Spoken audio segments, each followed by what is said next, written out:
Well, Liverpool somehow win that game of football. It was 2-1 to Liverpool. It was a balmy, crazy, insane game of footy, wasn't it? I mean, it started off, yeah, a little bit boring. First half was awful. Like, so, just the horseshoe of boredom over and over again, wasn't it? That back and forwards and sideways, back to the front, round the bow, blah, blah, blah. Really boring, really hard watch, actually, to begin with. And the game kind of exploded into life, didn't it? Obviously, Xabi Simons gets himself sent off. The Tottenham fans then spent the rest of the half booing Virgil van Dijk when, I don't know for definite, but it didn't feel like Virgil van Dijk asked to be fouled on his calf with Xabi Simons' football boot. But the Tottenham fans, in their idiocy, decided that he did, and therefore needed to be booed for the rest of the half. They won't be able to take that back, but when they go home and they watch the replays, they'll realise what an idiot Simons was in that situation. Bit mad, really, considering he's like Dutch and he's the Dutch captain and stuff as well. It was, I don't know, there was a lot of hyperbole, wasn't there, on Sky about whether it was, intended and all that type of stuff. It didn't feel intended to me, but it was a terribly timed challenge and he deserved to be sent off ultimately.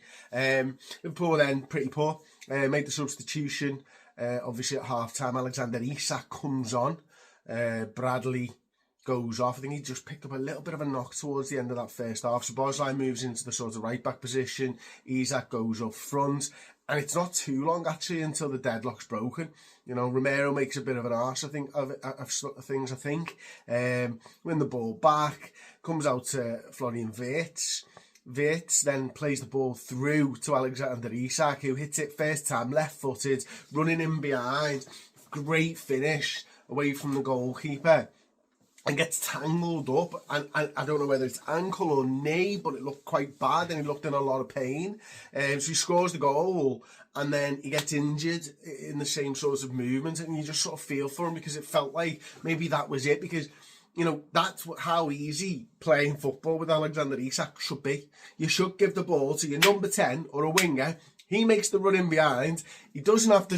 The ball's so good, he doesn't have to take a touch, and then he knocks the ball into the back of the net because he's a lethal finisher. And it felt like, wow, that's all we had to do. That's all we needed to do. Why can't we do more of that? Why couldn't we do more of that? And then he goes and gets injured, and it's like, oh, damn it.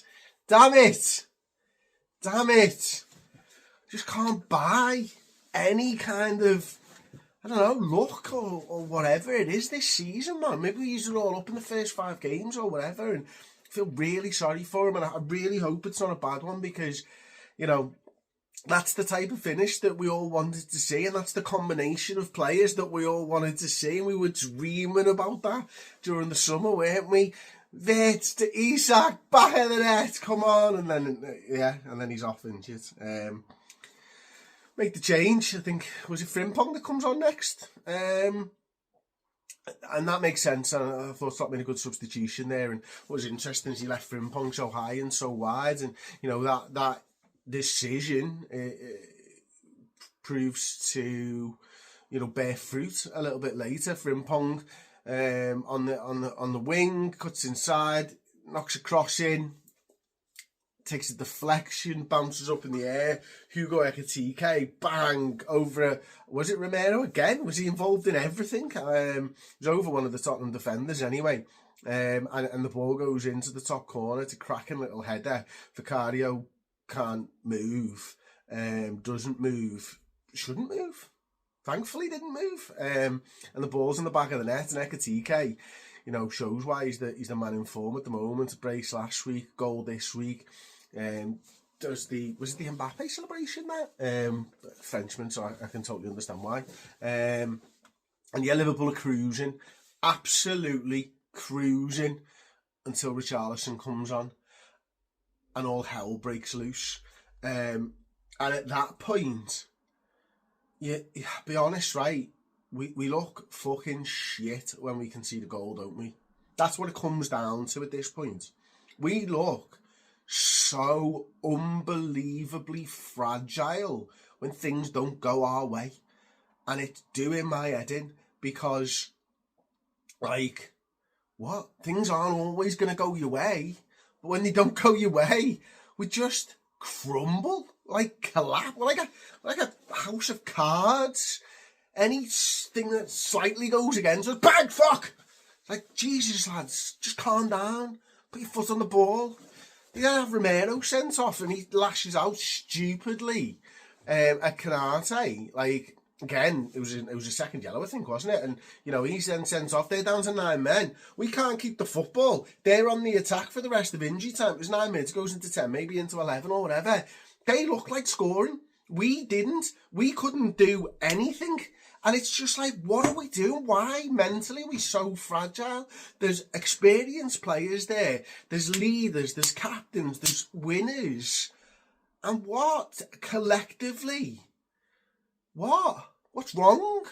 Why don't we believe in ourselves? Why are we just like, okay, when everything's going good and absolutely atrocious when anything goes against us?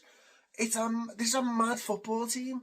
An absolutely mad football team. And I don't know, I can't remember I'm 43 years old, I've been a Liverpool fan a long time. I can't remember a Liverpool side that reacts like this to a goal going in. I really can't. And it's not just once, twice, three. It's every time we can see the goal.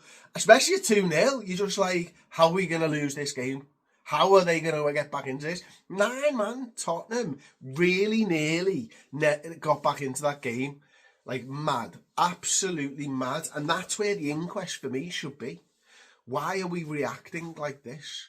Why can't we get our shit together when Liverpool concede a goal? What's going on? And like, where's the, like, how do you fix it? I don't know.